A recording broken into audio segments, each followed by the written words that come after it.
Hello, everyone. This is my grandma, my uncle, and my beautiful dog. Hello, hello. Hello, everyone. Today I'm very excited and incredibly happy to be standing here with you all, and I hope that I can share with you an inspiration of mine. I want you to imagine, for a moment, that you're in the 1960s. This is a decade of revolution and change in music, politics, art, and society. In the 60s, people were rethinking the value and norms that they had grown up with. Alongside this came a revolution of art. Imagine, Andy Warhol was representing the breakaway from traditional art. Roy Lichtenstein was modernizing art and normalizing parody, and minimalist art found its first legs. This was a time where deviance and new ideas could flourish. So, now you're in this time period as an artist. You have the freedoms to be as creative as you want. The world is yours. So, where do you look to for inspiration? What medium will you take? What's your mission? And what beauty will you bring to the world? What would that lead to? These are all questions that Hirohiko Araki was faced with answering during his childhood in the 60s. He is currently a world renowned artist whose works have been shown next to the Mona Lisa. He has partnered with Gucci and has had his art published in famous Japanese fashion magazine Spur. So, what kind of art does he make? Surely he has grand paintings that must take months or years, or perhaps sculptures similar to the statue of David. Well, what if I told you that he makes comic books, and that his art will only take about 6 hours at most to make? Well, that's exactly what I'm telling you, and you better believe it. Now, what makes me qualified to talk to you all about this today? Well, aside from the fact that I've gone through all of Araki's works as a hobby, watched multiple interviews, and do my own character designing using his own methods, I believe that simply having enough passion about his works to do my own thorough research makes me more than qualified than most people to talk about them. Today, my talk is about this. Hirohiko Araki may be one of the greatest artists of our time and is worth remembering. And today, I'm here to explain why. Firstly, we'll be covering Araki's influences and why they signal greatness. Secondly, we'll cover how Araki uses art in complex and detailed storytelling. And lastly, we'll dive into his success in commercialization. Now, let's get started on the first point. Firstly, Araki's influences and why they signal greatness. According to an interview that Araki did at the 17th Japan Media Arts Festival exhibit in 2014, Araki has definitively used high fashion from the 60s. He uses influences from designers such as Gucci, Versace, Moschino, Mishoni, and other very trendy Italian brands to inspire his character's clothing. He is recounted using old Vogue magazines for inspiration for his character's poses. And that's why they're so famous for being so iconic. Araki also tells of how famous paintings inspired his art. He uses color schemes and style similar to Italian Renaissance artists. Think Raphael, Da Vinci, Michelangelo. His characters have muscles yet are lean and flexible, and he makes multiple references to the Vitruvian Man, the Mona Lisa, and the statue of David. Despite his love of great detail and realism, he also takes heavy inspiration from Western horror films, mafia movies, road trip stories, mysteries, and even rock band covers. And this is all according to an interview that Araki did with famous pop idol Shoko Nakagawa in 2007. This is why his fan base is so varied, since his influences are just as varied. This all points to greatness, like the Jimi Hendrix who took from jazz and blues to create powerful soloist rock, or Bruce Lee who's learned from karate, kung fu, Muay Thai, Taekwondo to create his legendary Jeet Kune Do. Araki took from all around him to create something inspired by mastery. This is really a sign of a genius who can not only reinvent the shoulders of giants, but use them to become something even more giant. Moving on to the second point, Araki uses art to tell complex and detailed stories. His rise to fame came from a manga entitled JoJo's Bizarre Adventure. In the series, he has this concept of these creations called stands. Now, stands are basically a person's guardian angel that they can control. It's like an external soul. According to his own book called Jojo Veller, which was released in 2014, there are a total of 166 unique stands. Each is uniquely designed with their stand user in mind. Each stand has a 2-page character sheet, making this level of detail sometimes overkill. This is a crazy amount of work and detail done for a series that is 23,900 pages long. For reference, the Bible is only 1,200 pages long. For some stands, he'll start with a base idea, like a character's inner desires and motivations. Um, for example, for this character, Okuyasu, he is inspired by his love for money. Or on this slide, this is a secretive child. This child is extremely evil. He's very cunning. His desire is just to kill. He has extreme malicious intent. However, he's still a baby, so he has some kind of innocence to him. So, what would you imagine that his guardian angel or soul looks like? For Araki, he depicted a clown with a Venetian carnival mask with the body of the Grim Reaper. Or here's Jotaro, the main character, strong, sturdy, proud to stand and fight. His character is inspired by Aztecs, warmongers, warriors from the Mayan days, or those guys from the 300.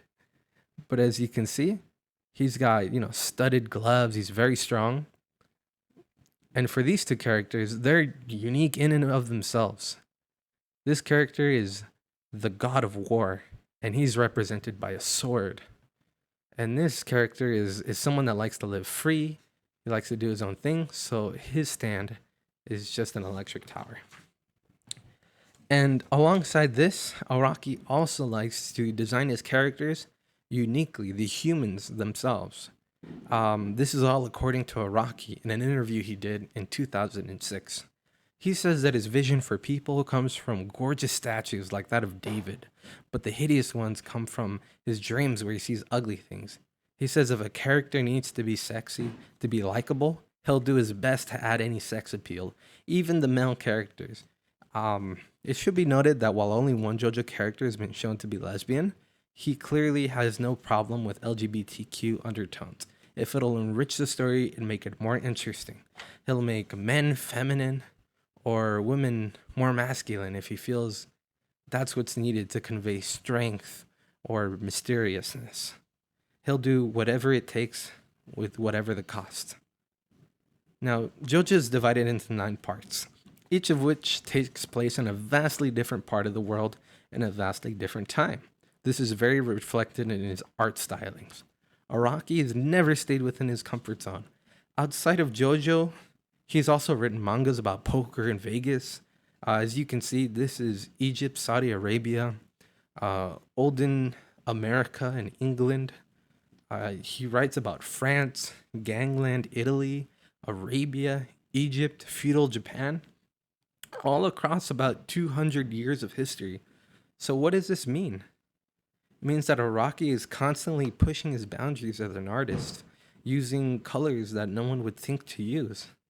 Therefore, he grows in his skills. He understands the nuances of multiple cultures, and therefore can create accurate characters that people worldwide will understand with a great margin of personal experience. There's actually so much depth and lore to this that if I went into detail, you could give me as much time as I wanted. We'd be here for 48 hours straight with no breaks. And I'm not here to subject you to that. Today's a holiday, and I really would like for all of you to enjoy it. But with that, let's move on to point 3. Araki's success in commercialization and why that matters. According to celebrity biography website thefamouspeople.com, Araki has sold over 100 million copies of JoJo's Bizarre Adventure. In total, JoJo has made around $9.8 billion. For example, Seinfeld, a show with multiple Golden Globe Awards and Emmys, has only garnered around 4.56 billion. JoJo has spawned multiple movies, OVAs, OST sales, guidebooks, and tons of merchandise. This has pushed it to be one of the highest grossing anime of all time. In 2012, Araki worked and collaborated to create a clothing line with Gucci. In 2009, Araki was invited to display an art piece at the Louvre Museum, the same French museum where the Mona Lisa is kept. Araki is enormously wealthy and incredibly talented. According to IGN, a survey done in 2019 placed Araki's manga as one of the top 10 most important manga of all time. This was all according to a voting system held by one of the biggest gaming multimedia platforms of the decade. This success has spawned art books, guidebooks, a book about Iraqi's artistic method, movies, food partnerships, a theme park, and a feature ride in Universal Studios Japan. And there's much more. Not only do critics love his work, but a large portion of the world loves Araki for the joy and art he's brought them. But what does that all mean? Where does this all lead? And what is the conclusion of our talk today? Well, it's simple. Everyone in this world, everyone is unique. They can strive to be the best versions of themselves that they can be and take whatever struggles and headaches come with that. Or they could also opt to do nothing and lead a boring and carefree life. Just as admirable, in my opinion. But then there are people like Araki, who started making manga in the fourth grade, and they just do what they enjoy. They do what they enjoyed as a kid, and they keep doing it if it so pleases them. They put so much of their heart into it and manage to just infect the world with that thing that made them happy. And I'm sure many of you would agree that at a certain age, we lose our innocence. Those happy feelings that allowed us to call the world amazing, those disappear. So why wouldn't we praise those of us who can take that feeling and not only live with it forever, but are generous and kind enough and have a large enough heart to share it with the rest of us? Currently, Araki is 61, but there's a software out there that has guessed him to be in his 20s. I believe this is because of the love that he lives out in his everyday life. So, as I said in the beginning of my talk today, Hirohiko Araki may be one of the greatest artists of our time, and he is worth admiring. He's humble, and his vast inspirations signal greatness. His intricate attention to detail give him mastery over visual storytelling and life changing stories. And his commercial success has shown how widespread and praised his artworks are. I mean, his comic book was placed next to the Mona Lisa. I want you to think back to what I asked you to do at the beginning of my talk. And just imagine again, you're in a time period where art is being revolutionized. Inequality is at the weakest that it's ever been, and the world is yours for the taking. Well, guess what? I believe that we are currently in such an age. And the next time you make an important life decision, think about Iraqi. It may seem simple. It may seem silly. It may seem like a weird idea to think of a comic book artist when making your own life decisions. But that comic book artist ended up an international icon and success. You here with all these resources today, what will you accomplish? Thank you for listening to me today. I hope this helped you. Have a good night.